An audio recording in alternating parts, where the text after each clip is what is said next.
ध्यान और आत्मविश्वास की शक्ति। मन बदलेगा तो जीवन बदलेगा।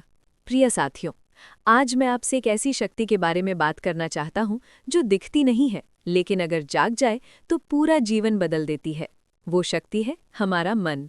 अक्सर हम कहते हैं, मेरी किस्मत खराब है, मेरे हालात सही नहीं हैं, मेरे पास मौके नहीं हैं। लेकिन कभी हमने ये पूछा है, क्या मेरा मन सही दिशा में सोच रहा है? क्योंकि सच ये है, जीवन वैसा नहीं होता जैसा हम चाहते हैं। जीवन वैसा होता है जैसा हमारा मन मान लेता है। मन अगर कमज़ोर है तो ताकत भी हार जाती है, और मन अगर मजबूत है तो मुश्किलें भी रास्ता छोड़ देती हैं। मन ही कहता है, तू नहीं कर सकता, तू दूसरों से कम है, लोग क्या कहेंगे। और यही मन अगर बदल जाए तो कहता है, मैं कर सकता हूँ, मैं सीख सकता हूँ, मैं अपने जीवन की दिशा बदल सकता हूँ। सवाल सिर्फ एक है, मन बदलेगा कैसे? यहीं से शुरू होता है ध्यान।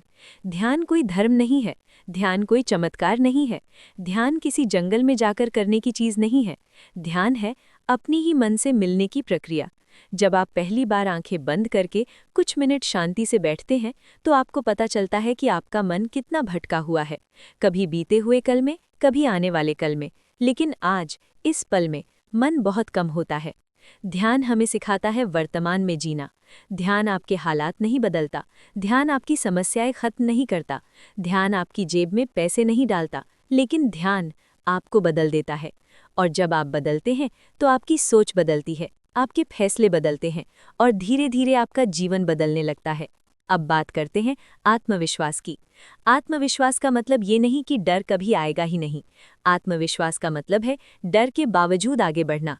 डर सबको लगता है, सफल लोगों को भी। फर्क बस इतना है, वे डर को निर्णय नहीं बनने देते, और ये ताकत आती है एक शांत मन से। ध्यान और आत्मविश्वास एक दूसरे से गहराई से जुड़े हुए हैं। जब आप रोज ध्यान करते हैं तो मन धीरे धीरे शांत होने लगता है। जब मन शांत होता है तो डर कमजोर हो जाता है,